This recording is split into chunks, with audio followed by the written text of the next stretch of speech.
সাংসদ অভিষেক বন্দ্যোপাধ্যায় সহ আরও বেশ কয়েকজন তৃণমূলের নেতাদের বিরুদ্ধে সম্প্রতি মামলা হয়েছে, এটার আপডেটটা একটু যদি জানান, সাম্প্রতিক সময় কী আছে?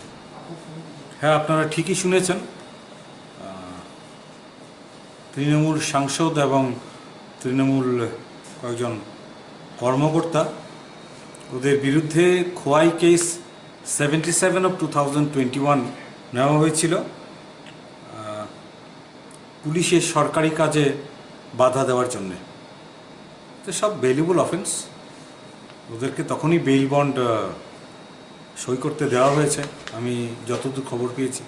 তো আজকাল একটা নতুন ট্রেন্ড হয়েছে, ওরা বেইল বন্ড সই করে বেইল নেন না, ওরা কোর্টে এসে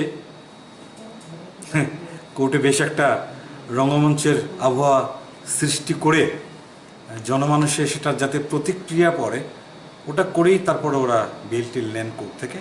যাই হোক, খোয়াই পিএস 77/2021 আজকে আমাদের মহামান্য চিফ জাস্টিস আকিল কুরেশি সাহেবের এজলাসে ওরা কোয়াশিংয়ের পিটিশন করেছেন, ক্রিমিনাল পিটিশন 35/2021।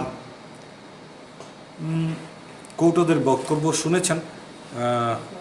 সুবল ভৌমিকের নামে কেস করা হয়েছে, বাকিদের নাম তো পিটিশনার লিস্টে দেখলাম না।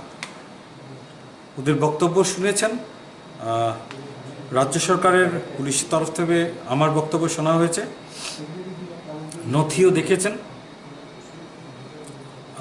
ওদের পক্ষ থেকে পুলিশের ফার্দার ইনভেস্টিগেশন স্টে করার জন্য স্পেসিফিক প্রেয়ার খুব জোরদারভাবে করা সত্ত্বেও স্টে দেওয়া হয়নি। পুলিশকে বলা হয়েছে ইনভেস্টিগেশন ক্যারি আউট করার জন্যে, তবে ফাইনাল রিপোর্ট যেন পুলিশ মহামান্য আদালতের নির্দেশ ছাড়া না দেয় সেটা বলা হয়েছে, তবে ইনভেস্টিগেশন চালু রাখতে বলা হয়েছে। এই আজকের খবর।